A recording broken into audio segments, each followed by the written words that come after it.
Washington, D.C., July 1945.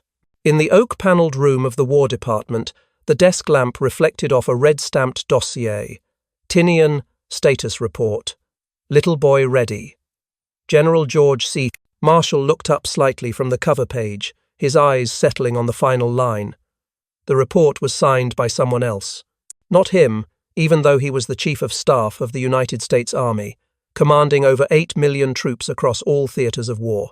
The room was so silent that the ticking of the second hand on the wall clock could be heard clearly. Beyond the window, the sound of car horns echoed from Constitution Avenue, but Marshall no longer noticed. On the desk, a world map lay beneath a thin layer of dust. He brushed gently over the Pacific region, where a blue ink note read, Tinian, Operational Base 509th Composite Group. According to the Secret Air Force's report, the B-29 Enola Gay was standing by, fully fueled, the bomb already loaded.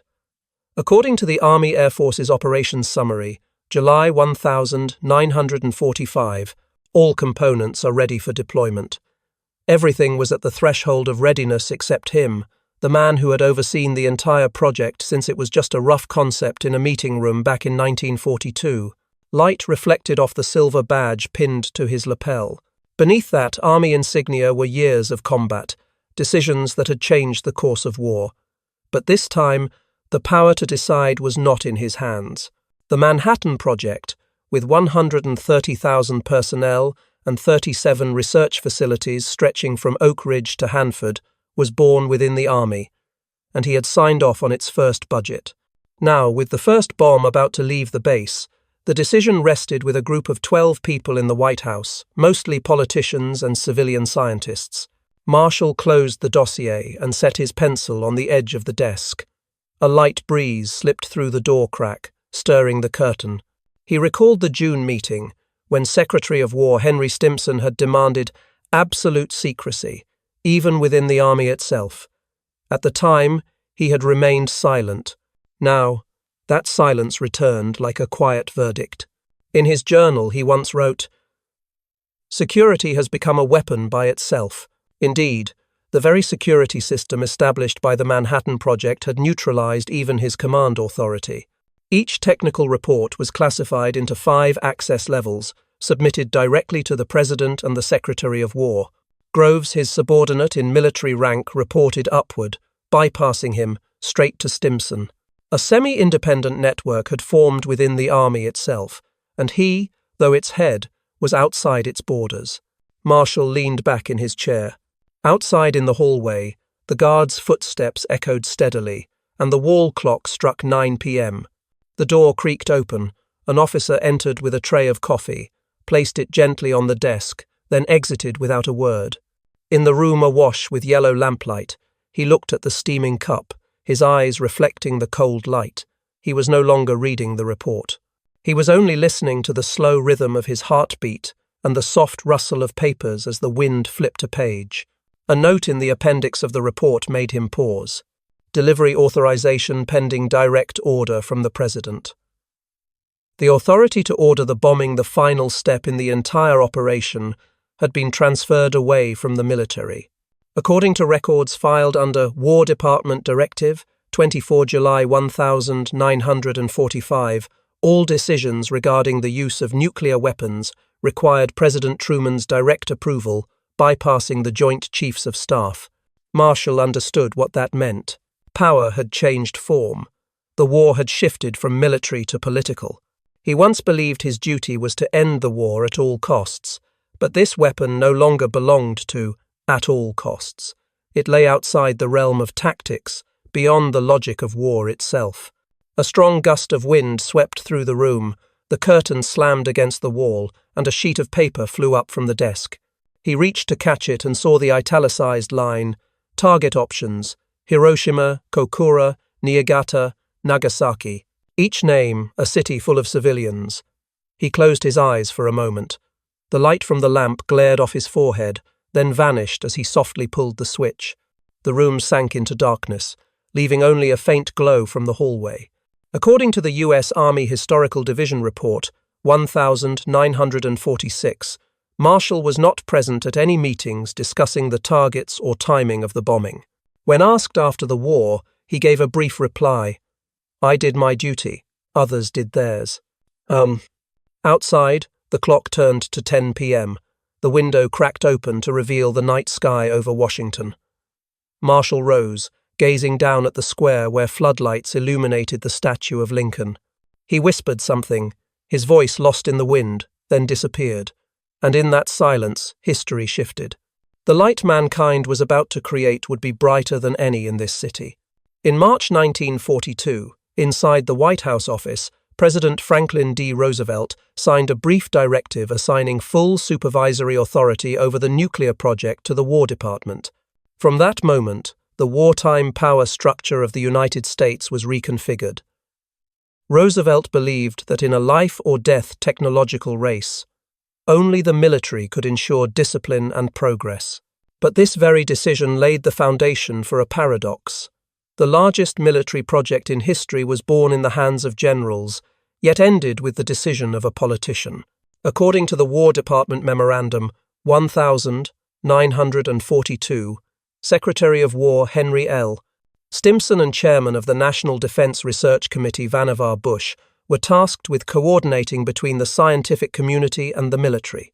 Under them, Brigadier General Leslie R. Groves built a closed-loop operational system where every task from procurement and construction to analysis was encoded and tightly controlled. This structure was designed to ensure absolute secrecy, but it also resulted in Marshall, the head of the entire army, being isolated from the core of the program he had once approved. From mid-1943, the actual authority of the Manhattan Project was concentrated in a small group known as the Top Policy Group, consisting of Roosevelt, Stimson, Bush, James Conant, and Groves. According to the U.S. Army Historical Division 1946, no member of the Joint Chiefs of Staff was included in this group. The meeting minutes were recorded on numbered and sealed documents, each copy bearing a unique code submitted directly to the President. When Roosevelt died in April 1945, the group transferred authority to President Harry S. Truman without consulting Marshall. In name, the military still controlled the project. In reality, Groves reported directly to Stimson and Truman, bypassing the entire traditional chain of command. Marshall was aware of this but could not intervene. He understood that the power to decide on a weapon that could alter the world order had moved beyond the framework of warfare. According to the Office of Scientific Research and Development Records, Volume 2, by mid-1945, the entire operation of the Manhattan Project had consumed $2.2 billion USD, equivalent to $35 billion USD today, running across 37 facilities with 130,000 personnel. These massive figures meant it was no longer a purely military project, but an independent administrative agency, protected by 5 levels of internal security. Each level had restricted access, open only to those with a need to know. The 5th level, which held data on the U-235 separation process and weapon design, was limited to exactly 3 people: Stimson, Bush, and Groves. Marshall was not on that list. As the war entered its final phase, the concept of weapon power also shifted. While Marshall and the generals still saw weapons as tactical tools, a means to gain battlefield advantage, Stimson and Truman saw them as instruments of global politics. According to the meeting transcript dated the 2nd of June 1945, Stimson stated, "This weapon is not for the battlefield, it is for the world stage." From that moment on, the atomic bomb was placed outside the Army's operational jurisdiction. This control mechanism was reinforced by Groves through an exclusive communications system. All reports on uranium, plutonium, and plant progress were sent through the War Secretary's own encrypted channel. A parallel telegraph network separate from the standard military system was created, operated by the Signal Corps but serving only the Manhattan Project. According to the Army Communications Division log, July 1945, over 4,800 telegrams were sent in the final 2 months, but only 11 copies were allowed to be seen by the Army General Staff. Marshall realized he was being shut out of a decision-making process he had helped create. In a personal memo to Stimson dated the 29th of June 1945, he wrote, "I trust the judgment of the President and the Secretary, but I would prefer to understand the full implication before the weapon is used." No official response was given. From then on, all nuclear project activities were legitimized by administrative directives signed by Stimson, while Marshall served only a technical verification role. He became the gatekeeper of a door he was no longer allowed to pass through. While the military prepared for Operation Coronet, the planned invasion of Japan in 1946, the decision to end the war was being made in small rooms inside the White House. An officer who once served under Marshall recalled, "He was calm, almost detached, like a man watching his own army from behind glass." That image summed up the entire paradox of the moment. In a world spinning around speed and absolute power, even the highest-ranking officer in the US, military was forced to stand on the sidelines. In the long corridors of the newly built Pentagon, people whispered, "The bomb belongs to Washington now." And indeed, once politics entered the race, the military became a spectator. Marshall understood that the old doctrine, where victory was measured by battlefield success, collapsed at that very moment. A new kind of war was emerging, where strategy would be dictated not by guns, but by the light of an atomic bomb. Leslie Richard Groves was not a scientist, and that made him the perfect person to lead the Manhattan Project. Before stepping into the world of uranium and plutonium, Groves was a military engineer, a graduate of the West Point class of 1918, who had overseen the construction of numerous military bases during the rearmament period. In 1941, he was assigned a colossal task, building the Pentagon. The project cost $83 million, was completed in 1943, and covered more than 600,000 square meters of floor space, finished in the record time of 16 months. It was the first proof of his organizational skill and absolute discipline. According to the Army Corps of Engineers Construction Report, 1943, Groves managed over 15,000 workers on site and handled every detail from design and materials to logistics. He liked order, hated hesitation. When reassigned to the nuclear program in September 1942, he arrived at his first meeting with Vannevar Bush and James Conant without even bringing a letter of appointment. Within hours, through sheer resolve and understanding of military mechanics, he compelled them to accept his command. Groves knew that if he wanted to complete a project of unprecedented scale, he needed something the Army had never possessed, a security and command system of absolute independence. "A secret is safe only when the fewest people know it," he told Stimson during a meeting in Washington in October 1942. From that principle, Groves created a 5-tiered access model, restricting information to the point that even senior commanders couldn't see the full picture. At the first tier, engineers were only allowed to know their specific tasks. The third tier was where Groves and his close team processed the integrated data. The final tier was reserved for Stimson and President Roosevelt. According to the Manhattan District Security File, Volume 2, Groves personally selected each management figure, from physicist J. Robert Oppenheimer at Los Alamos to the DuPont engineers at Hanford. Every individual signed an 8-page commitment stating that all communications were the property of the War Department. An internal report from 1944 noted that over 2,000 employees had been removed from the project due to security concerns alone. Groves did not believe in randomness. He required every decision to go through a 2-layered approval process, one technical, one administrative. When Oppenheimer proposed testing the bomb in the New Mexico desert, Groves asked, "If it fails, can you guarantee that no one outside will know?" That coldness terrified many scientists, but it was also the reason the project progressed at an extraordinary pace. The relationship between Groves and Marshall was as complex as a high-voltage wire. Marshall signed the budgets, but Groves held the keys. Structurally, he reported to the Chief of Staff, but in practice, he answered only to Stimson and Roosevelt. According to War Department Directive, January 1943, all documents related to nuclear energy were classified as top secret restricted data, accessible only to the Secretary of War. Marshall, despite being the head of the army, was excluded from that information stream. Groves never saw this as an overreach. He believed he was protecting the nation by exercising total control over information. "My duty is not to share, it is to finish," he wrote in a personal note dated the 4th of December 1944. To him, secrecy was not a burden, it was a weapon. That belief turned the Manhattan system into the most efficient organizational model of World War II. But it also made it a fortress, one even Marshall could not peer into.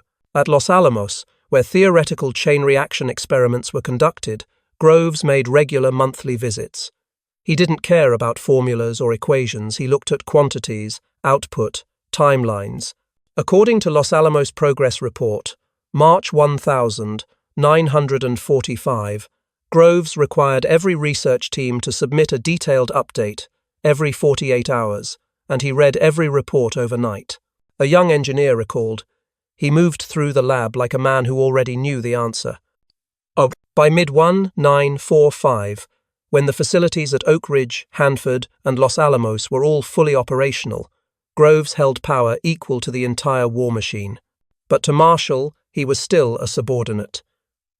They met in a few brief sessions, mostly to confirm funding and manpower. Groves always respected Marshall, a soldier's soldier, as he called him, but he also understood that the era of battlefield decisions was over. This war was in the hands of engineers, physicists, and politicians. When Roosevelt died and Truman assumed power, Groves remained silent. He continued running the project by the same procedures, but inside, he knew the balance of power had fully shifted to Washington. The 5-tiered security system he had built to protect national secrets had now become an invisible wall separating the military from civilian leadership.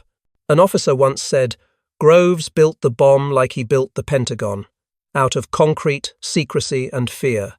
That line captured his entire essence.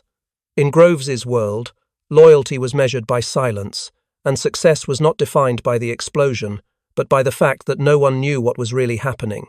By mid-1943, the Manhattan Project had transformed into an independent entity, a massive industrial machine operating within the heart of America. Groves turned every blueprint, every factory, and every laboratory into a link in a system that no one could fully see. He called it controlled decentralization. Each component functioned like an isolated island, communicating through the War Department's encrypted channel, with all reports numbered, sealed, and hand-delivered by Groves's special couriers. According to the U.S. Army engineering records, 1946, this network included 13 primary plants, stretching from Oak Ridge, Tennessee, to Hanford, Washington, covering more than 3,200 kilometers on the map. The total cost exceeded $2 billion USD, with over 600,000 auxiliary workers, most of whom did not know what they were serving. The facilities were functionally separate. Oak Ridge refined uranium, Hanford produced plutonium, and Los Alamos designed and assembled the weapons. All 3 centers were connected through a communications chain codenamed the Silver Plate Network. According to the classified report, Signal Core Encryption Log 1944, only 27 cipher machines across the entire system were authorized to decode program-related messages. Groves understood that speed was the enemy of secrecy, but delay was the enemy of victory. Therefore, he restructured the model of engineering management in an unprecedented way. At Oak Ridge, rows of gas diffusion machines operated 24 hours a day, consuming enough electricity to light the entire city of New York for an hour. The U-235 separation process was based on the principle of molecular diffusion. Uranium hexafluoride gas was pumped through metallic membranes with millions of tiny holes, where lighter atoms moved faster, creating isotopic separation. According to the Clinton Engineer Works Technical Review, June 1945, the production capacity reached 50 kilograms of U-235 per month, enough for one little boy-sized bomb.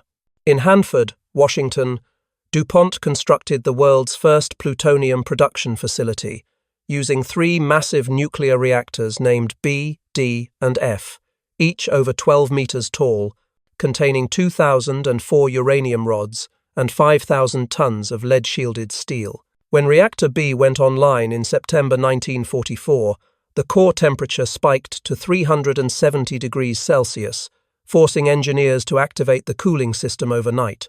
According to the Hanford Operations Summary 1945, the plant generated plutonium at a rate of 6 grams per hour. That tiny amount, accumulated over thousands of hours, became the energy source for Fat Man, the second bomb dropped on Nagasaki. Meanwhile, Los Alamos, hidden atop the New Mexico plateau, was turned by Oppenheimer into a gathering place for the greatest minds of the century. Groves did not interfere with the equations, but he controlled every power line, every shipment passing through the gate. Every truck entering or exiting had to register 3 times, was tagged with 2 layers of codes, and all internal phone calls were recorded. The Los Alamos Security Protocols 1945 reported 112 minor violations, ranging from forgotten documents to miscommunications, and 41 individuals were expelled from the site. This control system created a separate world. Insiders likened Manhattan to a small country with its capital in Washington and borders drawn in high voltage. Groves maintained discipline through fear and efficiency.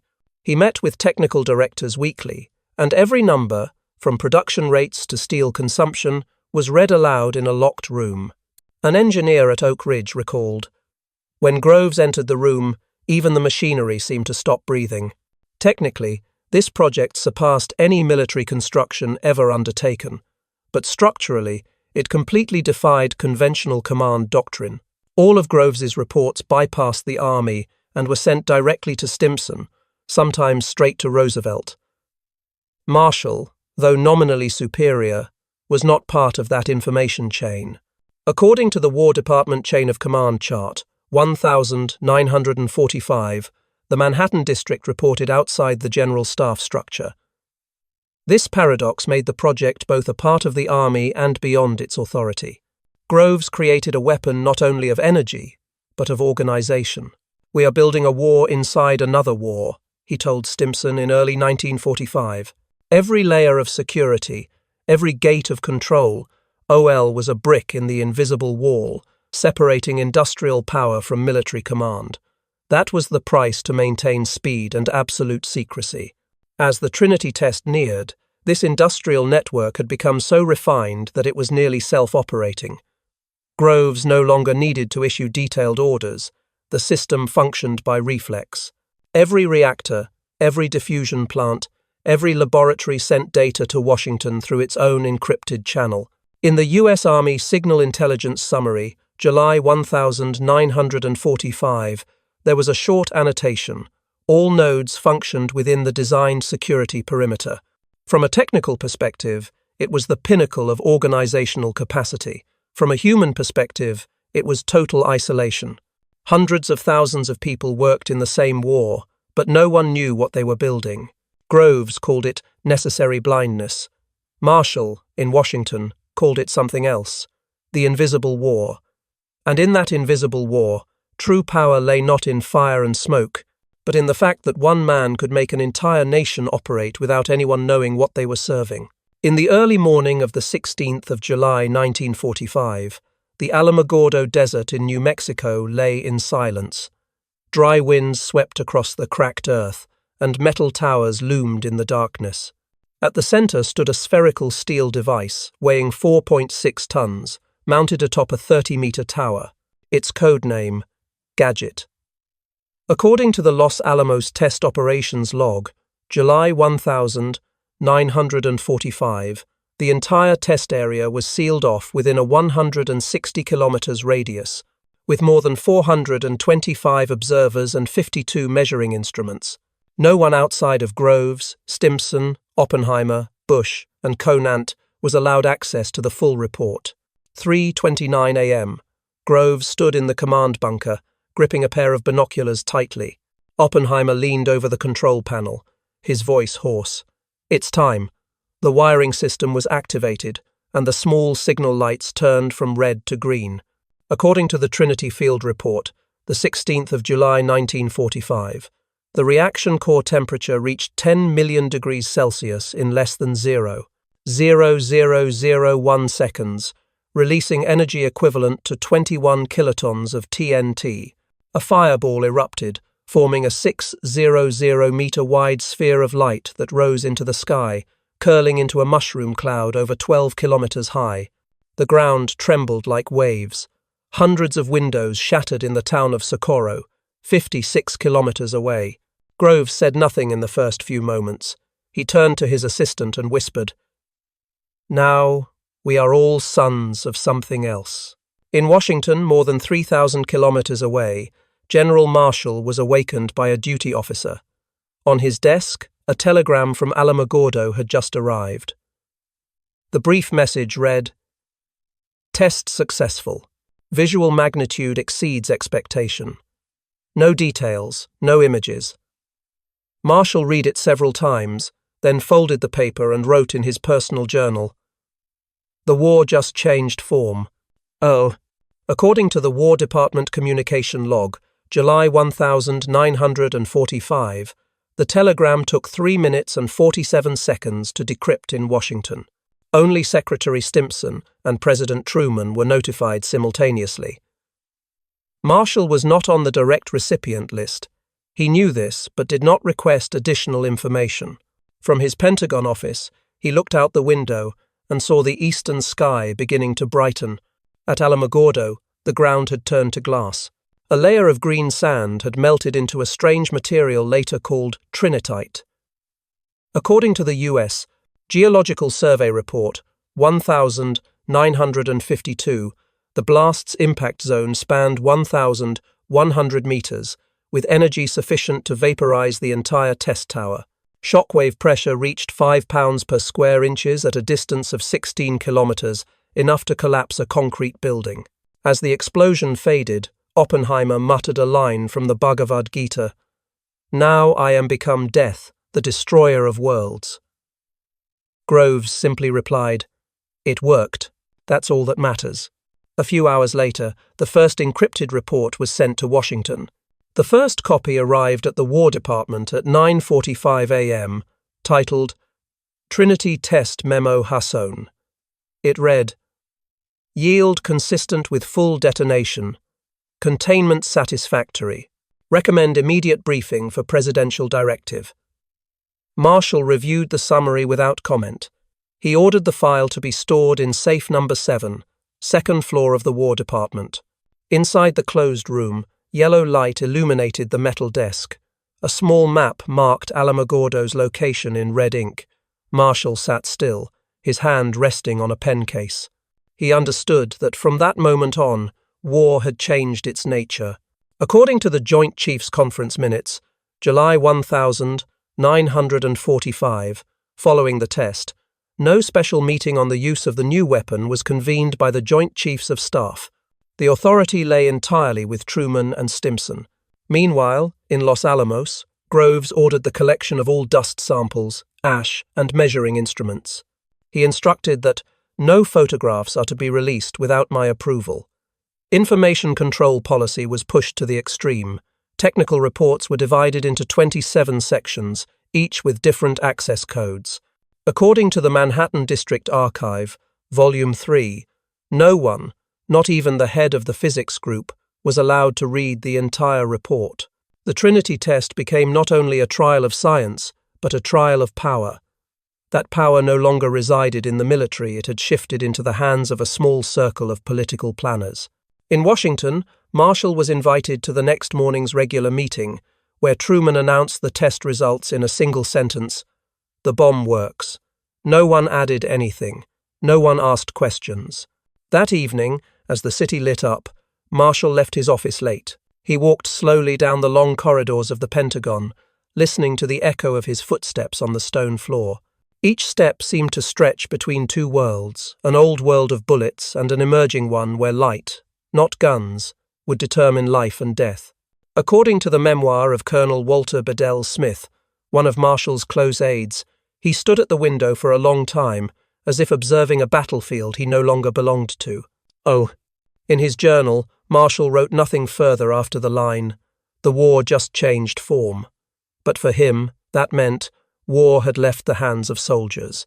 It had become a strategy built on secrecy and executed by the light of an artificial Sunday.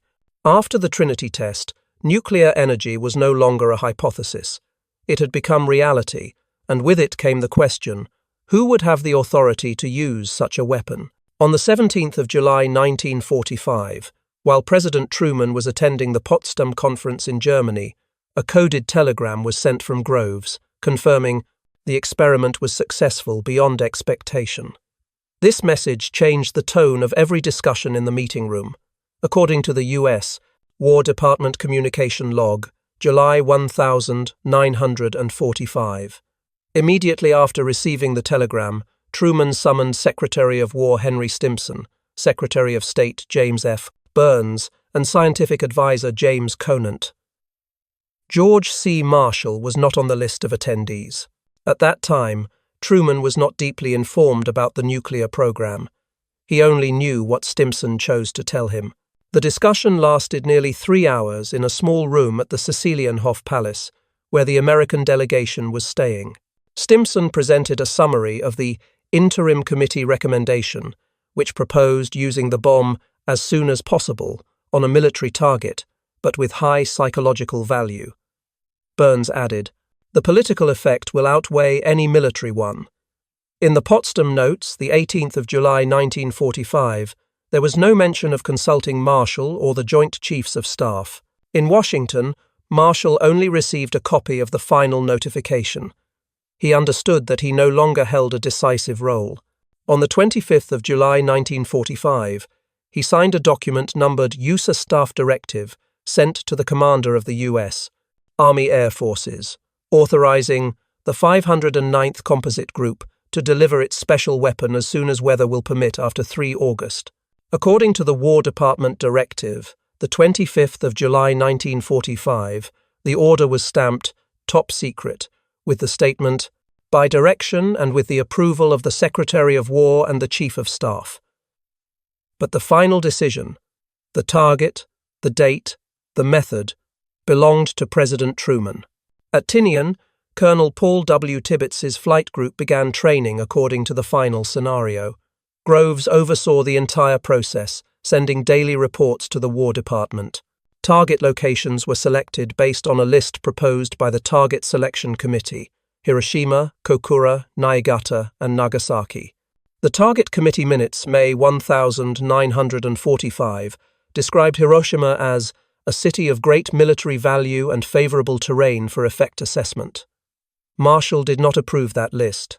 On the 6th of August 1945, at 8:15 a.m., Little Boy detonated over Hiroshima, releasing energy equivalent to 15 kilotons of TNT, destroying over 70% of the city and killing approximately 80,000 people instantly. 3 days later, on August 9, Fat Man fell on Nagasaki with a yield of 21 kilotons, killing 40,000 people within seconds. According to the U.S. Strategic Bombing Survey, 1,946, both explosions, ended the war faster than any other action could have, but also ushered in an era in which every victory came with a shadow of fear. When news of Hiroshima reached Washington, Marshall was in a meeting with the General Staff. An officer entered and placed the telegram on the table. He read it quickly, his face showing no emotion. Only one brief sentence appeared in the meeting minutes that day. "The weapon has been used. Success reported." A witness recalled that he sat silently for a few seconds, then said, "Then we must prepare for what follows."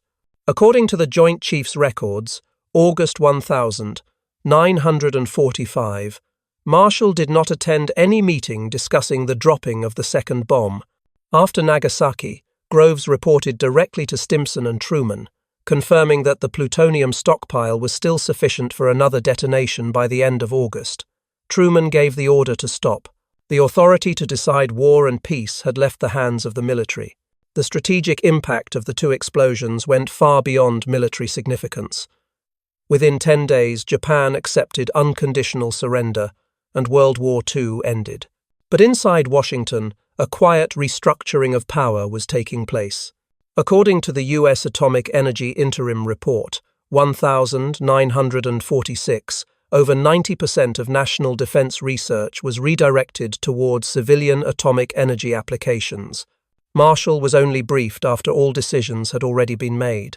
The command system, once built to control war, was now bypassed by its own creation. The military became the executor, while civilian leadership held ownership. Groves once said, "We won the war by keeping the secret even from ourselves."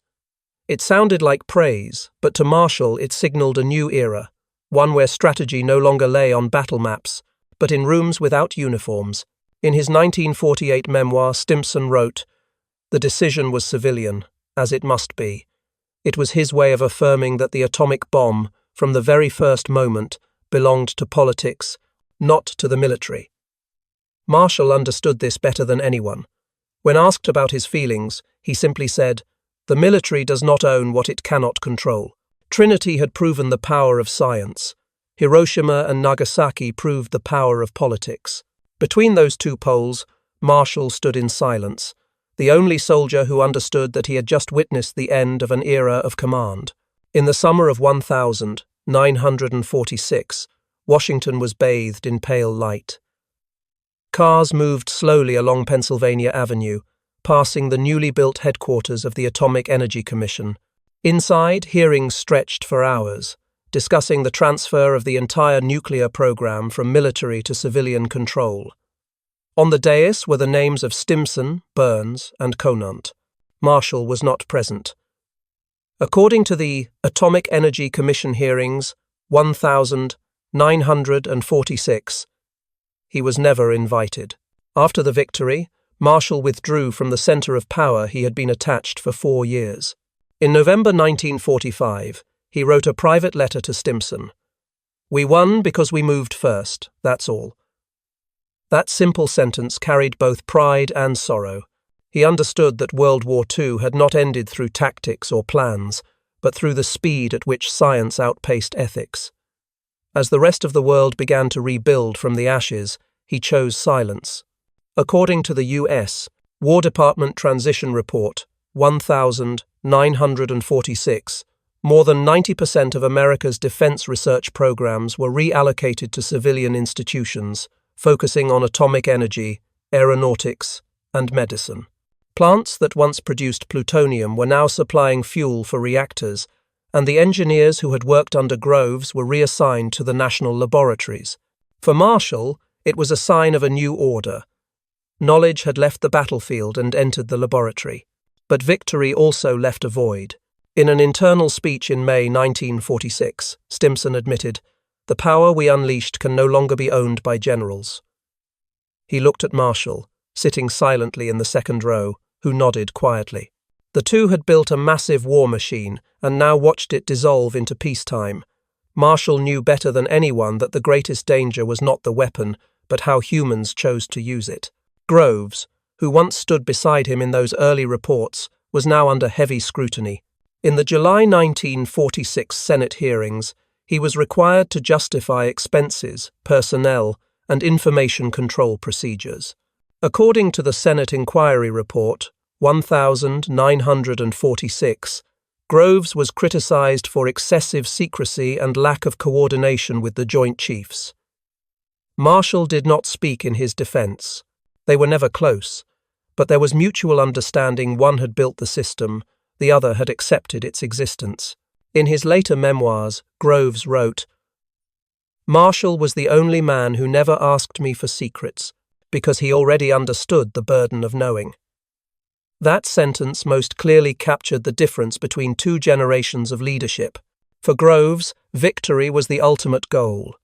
For Marshall, victory was a duty, but peace was the responsibility.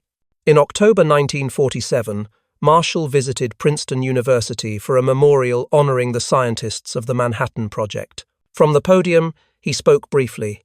The brilliance that ended the war must now save the world. The light reflected off his glasses, and the auditorium fell completely silent. According to the Princeton Memorial Proceedings, 1947, many noted it was one of the rare times he spoke directly about the atomic bomb. After the ceremony, He left quietly, leaving behind a handwritten note. Genius carries weight, sometimes too much.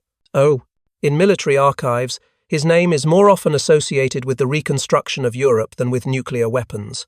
But those who worked with him in 1945 knew that Marshall's true struggle began at Alamogordo. Colonel Walter Bedell Smith recalled. He watched the world split between soldiers and scientists, and he knew which side would rule the next century. At the human level, Marshall represented a class of generals who understood the limits of power. He did not oppose nuclear weapons, but always regarded them as a political issue, not a tactical one. In an interview with Collier's magazine in 1948, when asked whether the military should control the bomb, he replied, "The one who commands it will not control it. That's the paradox." In his final years, he rarely spoke of war. When invited to a screening of a documentary about Hiroshima, he arrived late and sat in the back row. As the blinding light filled the screen, he removed his glasses, placed them on his lap, and stared blankly ahead.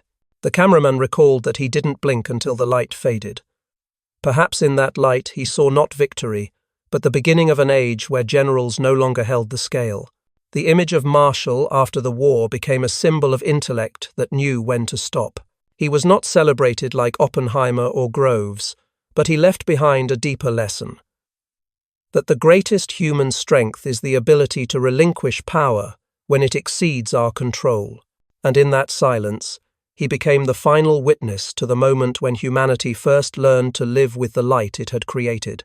In the New Mexico desert, the sand still bears the pale green hue of trinitite, a substance formed at 10 million degrees Celsius, where the earth once melted in the light of Trinity. According to the U.S. Geological Survey report 1952, the circle spans over 1,100 meters, a permanent scar, marking the moment humanity first touched the energy of the Sunday. The Manhattan Project proved that impossible is only a temporary boundary, that intellect can surpass any physical barrier if the will is strong enough. But from that moment on, humankind also understood that the speed of invention can outpace morality itself. In a 1946 meeting of the Atomic Energy Commission, James Conant said, "We have created a power that must remain in check, or it will consume its makers." Those words echoed in a silent chamber, light falling on the tired faces of those who had once run the Manhattan Project. They had created the greatest light, and at the same time, the deepest shadow. Their silence spoke louder than any justification. Marshall, though absent from the meeting, was still mentioned with quiet respect. He did not appear at commemorative ceremonies, nor did he stand beside the scientists receiving awards, but everyone knew he had upheld the principle. The bomb belongs to politics, not to the battlefield. For him, power only had meaning when bound by limits. Perhaps Marshall's true strength was not in commanding, but in knowing when to hold back.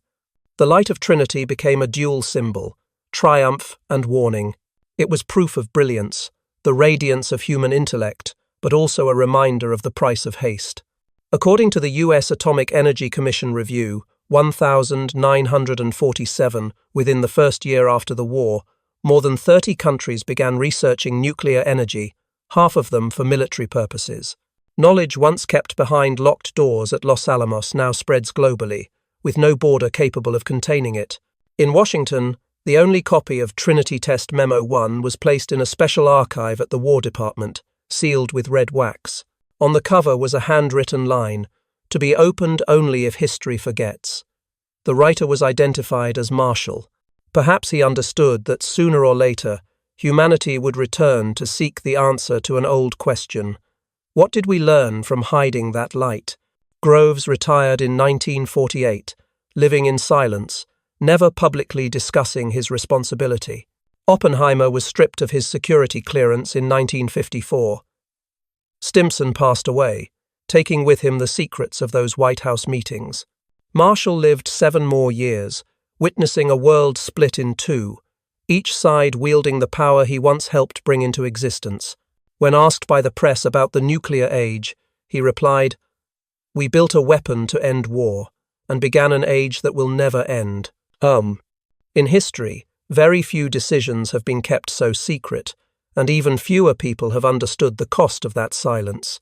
According to the National Archives Oral History, 1955, a staff member at the War Department recalled, "He never spoke of the bomb, but you could see in his eyes that he carried it every day." The light of Trinity did not just reflect across the skies of New Mexico, it was etched into the eyes of those who created it. Looking back, the Manhattan Project stands as a symbol of an era in which faith in science outweighed fear, where human intellect was pushed to its extreme limits. But behind that success lies a question that still holds value. Are we advancing faster than our capacity to take responsibility? Marshall answered that question with silence. Across the desert, where the green scar still rests, the wind blows over the layer of trinitite, leaving behind a sound like the whisper of a century. In that light is courage, precision, survival, and brilliance, the things that made victory possible, but also created a permanent fear.